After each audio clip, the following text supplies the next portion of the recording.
Good evening to one and all. Welcome you all to the Daily Indian Express newspaper analysis for the date 24th January 2024, brought to you by Ganesh IAS Academy. Okay, let's get into the today's newspaper analysis.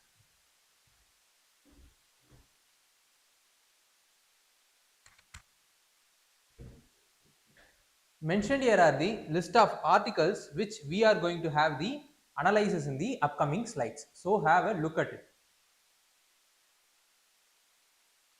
Okay, let's get into the analysis of every article one by one. A limited growth.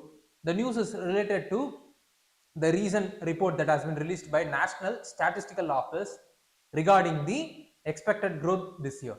So this is the reason why it has came in the today's newspaper. Let's first look into how the news has been related with examination. Under prelims, the news is related to economic and social development. Similarly, under mains, it has been linked with GS paper 3, economic and development under a subtopic called Indian economy and issues relating to planning, mobilization of resource, growth, development and employment. Okay. The first advanced estimates of the national income which is being released by the NSO in this month. The Indian economy is estimated to grow at 7.3% in this ongoing financial year, which is very higher when compared to the expected growth rate. And this growth rate has been underpinned by the shift from the consumption based growth to the investment based growth. And the investment as measured by the investment rate is measured from the gross capital formation, which is estimated to grow at 10.3% in the 23-24 time period. And the growth this year will push the investment to the GDP ratio to 29.8% in 23-24 from 28.9% in the 22-23 time period. And the investment activities is primarily driven by the government, and it is this activity has led to the crowding effect of the private investment, and also at the same time the investment by increasing the investment by the individual household. Most importantly, investment in the real estate by the individual household has got increased, and the investment spending by the government in this year has gone up around 31%, and the investment by the state, but there is a concern that the investment made by the state to increase the capital asset or the capital expenditure has slowed according to the Bank of Baroda report. And the other experts, what they are saying is that half of the, even though there has been increase in the investment from the government side, but nearly the half of the investment that has came from the government side has gone to the aviation sector, most importantly for buying the aircraft and in revamping the airline industries, so on and so forth. And at the same time, the FDI, the foreign direct investment, has fell by 4.1%, that is to $147 billion. So there is this data have been brought out by the Bank of Baroda's expert team. But what is the concern is that there is even though the investment act has been picked up, the infrastructure, the capital expenditure activities has got picked up, but this pickup in the infrastructure as well as the investment activities has not been broad based. It is only concentrated on the narrow sectors. So this is what the details of the news is about. So let's look into what is this capital expenditure is about. See, capital expenditure, it is the money spent by the government on the it is money spent by the government or any other private organization on the development of machineries, equipments, building, healthcare facilities, educations and any other social sector activities. And it also includes the expenditures incurred on the acquiring fixed assets like land, investment made by the government that gives profit or dividends in the future, and it is associated with investment, or this capital expenditure is holistically been associated with the investment or the development spending, and at the same time it leads to creation of assets which are long term, and at the same time it will be giving revenue intermittently, and increased capital expenditure will be leading to increased revenue earning, which in turn will be leading to fiscal reduction in the fiscal deficit and overall debt of the government. So what is the significance of this capital expenditure is, first and foremost, it will have multiplier effect. The investment in the capital capital area will be leading to the growth of the peripheral industries. Secondly, it will lead to increased efficiency as well as productivity because of increased expenditure in the healthcare, education, as well as the other human resource development activities. And it will act as the counter cyclic fiscal policy. Whenever there is a downfall in the economies, like in the case of recession or any depression that is taking place in an economy, means this capital expenditure will act as counter cyclic to the downfall that has happened, and it will reduce the liability. As I said, increased capital expenditure will be leading to increased revenue earning, which in turn will be leading to decreased fiscal deficit and decrease in the overall debt of the government, and it will be finally it will be leading to overall economic growth. And then the increased capital expenditure by the government side will be leading to increased build-up of the basic infrastructure, which in turn will crowd in the private investment, so that the basic infrastructure will be converted into a mega infrastructure which is utilized for the public purposes. So these are all the significance the capital expenditure holds. So what are the things which we needed to be further aware of is we should be aware of what is revenue expenditure, what is the state development loan, and what is the index of industrial production, which is also being released by the Ministry of Statistics and Program Implementation. So these are all the things which we needed to be further aware of, and with this we have reached the end of this topic.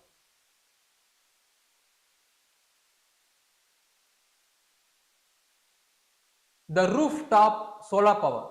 So the recently a Prime Minister has launched a new program to cover the individual household to increase the adaptability of the rooftop solar power. This is the reason why the news has came. This is the reason why the news appeared in the today's newspaper. Let's look into how the news is being linked with the prelims as well as the mains syllabus. Under prelims, it has been related with economic and social development. Similarly, under mains, it has been related with infrastructure, energy, ports, roads, airports, railways, etc. So this is how the news has been related with prelims as well as mains. Okay, let's look into the details of the news. So it is the program to install the rooftop solar power system, which is targeted towards the individual household. So totally they are targeting 1 crore houses, and it will reduce the electricity bill of poor as well as the middle income group, and at the same time it will make India as the self-reliant in terms of energy. And what is the ongoing program to increase the adaptation of the solar power system in India is, previously the government has set a target of 100 gigawatt of solar power in the country, which need to be achieved by 2022. But out of the 100 gigawatt, the 40 gigawatt need to be achieved from the rooftop solar system. But this 100 gigawatt target hasn't been achieved yet, and it has been lagging far behind. And at the end of last year, the total solar installed capacity has reached 73.3 gigawatt, and out of the 73.3 gigawatt, only 11 gigawatt is coming from this rooftop solar system. And the reason for not achieving the target which is set by the government is mainly because of the COVID pandemic and its impact on the economy. And this 40 gigawatt rooftop solar power need to be are expected to be achieved by 2026.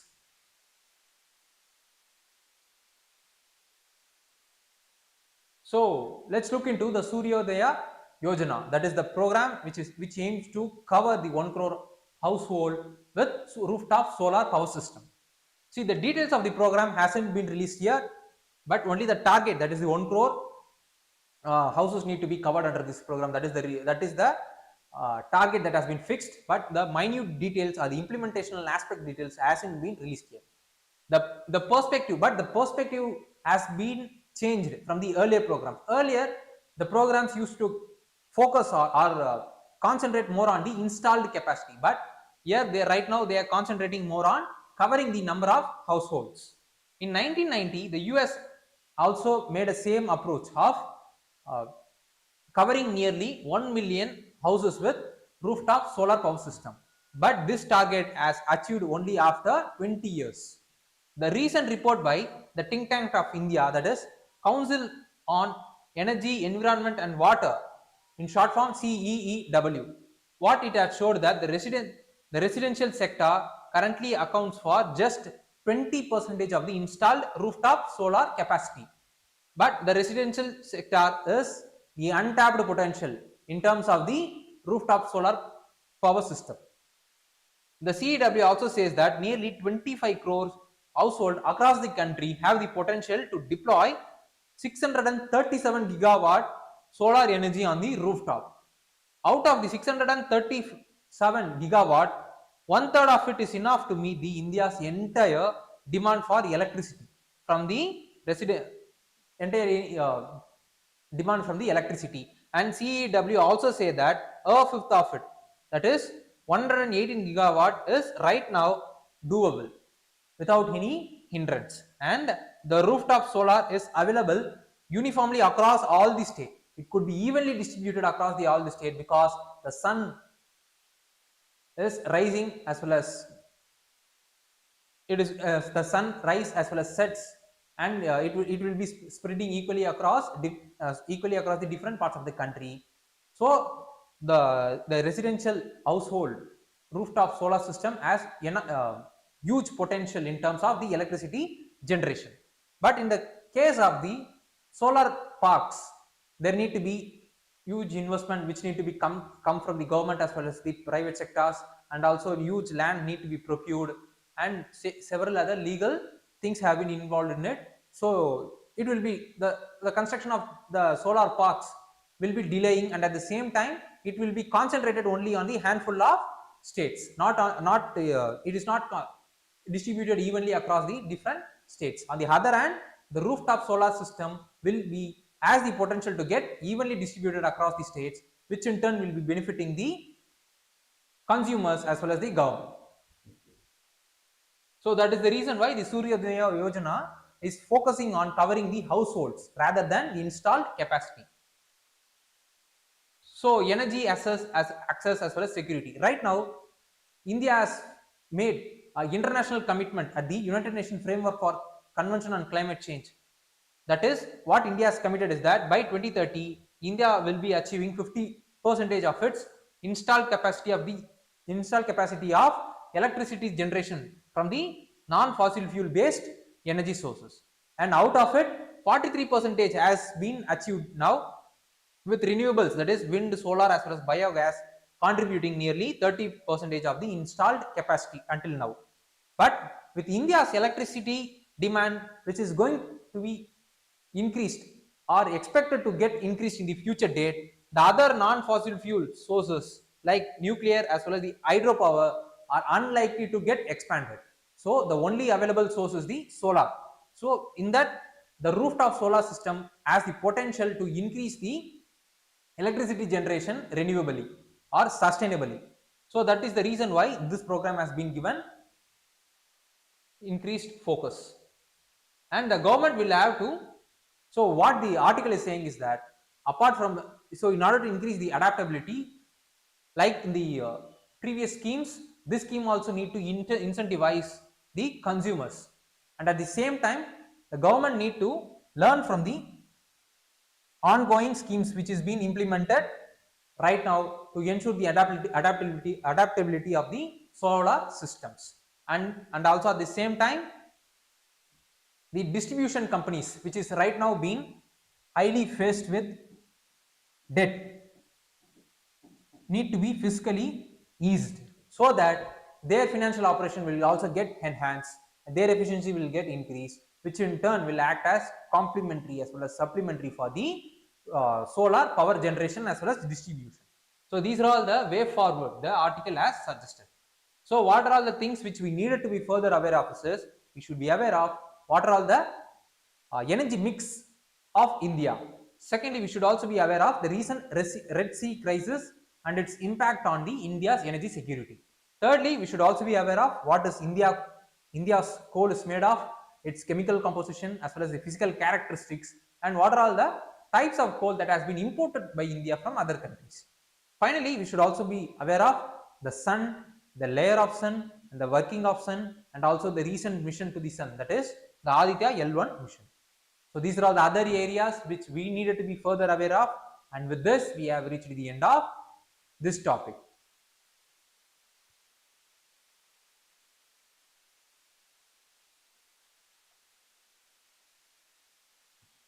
Why Canada has put curbs on the foreign students and how Indians are hit.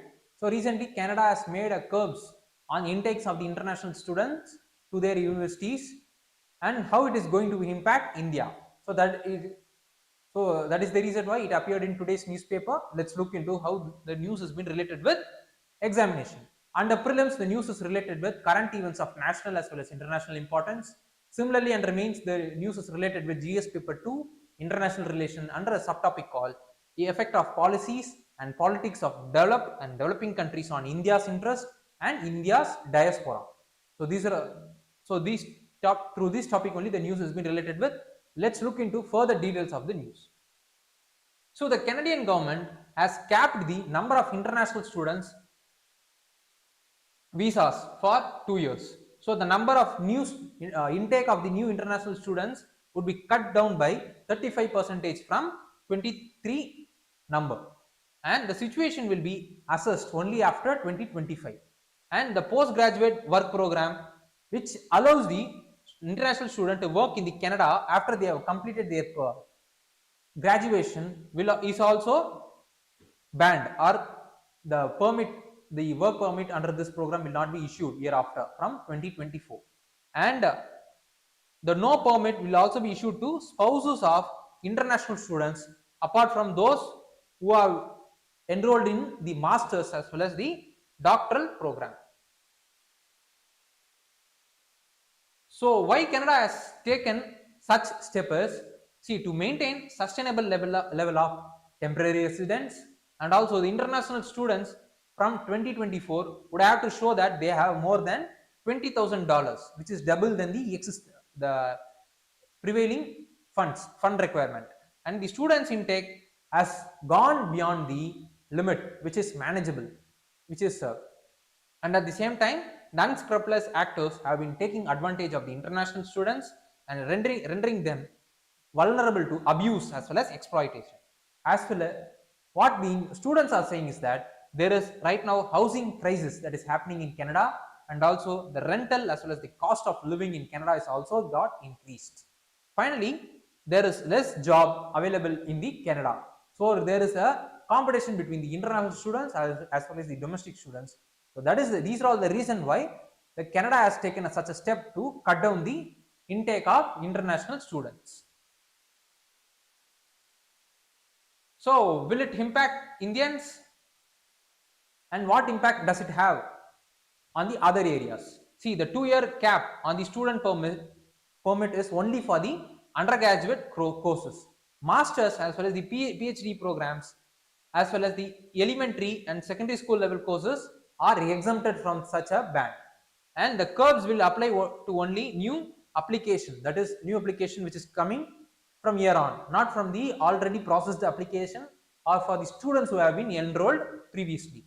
And the visa cap will hit the Indian student. Why? Because according to the data from Immigration, Refugees and Citizenship Canada, the largest number of students visa are given to applicants from Asia, and India is on top of the list, followed by China.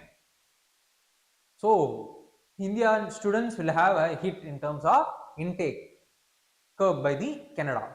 So what are all the things which we needed to be further aware of is we should be aware of India-Canada relationship, and then Canada map, and what is high intelligence, and what is the recent tussle between India and Canada with regards to the Khalistan separatist movement.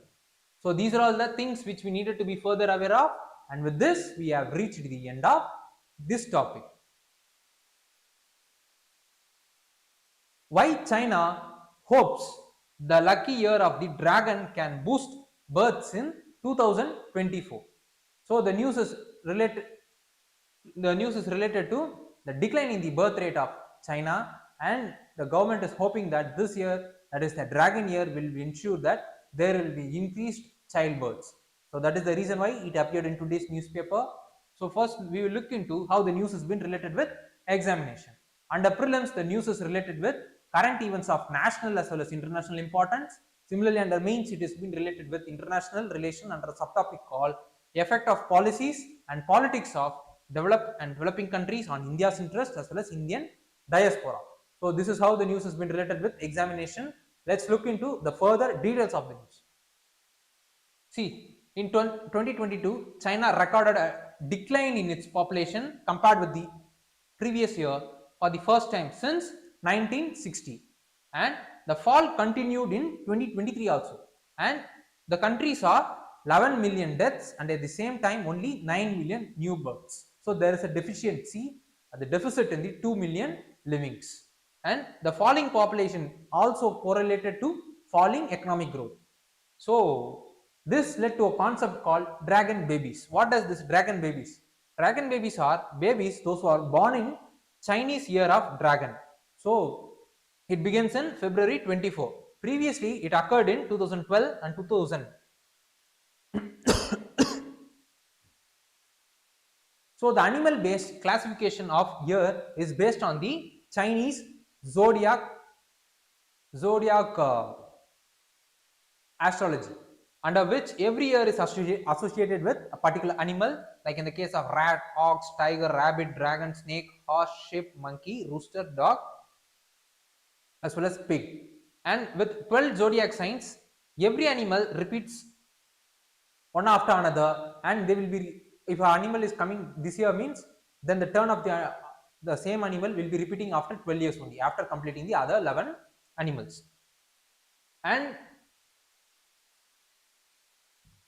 so each animal, there is a belief that each animal will have their respective supremacy, but in the case of the dragon year, that is in the case of dragon animal, it is being related with increased childbirth in the China.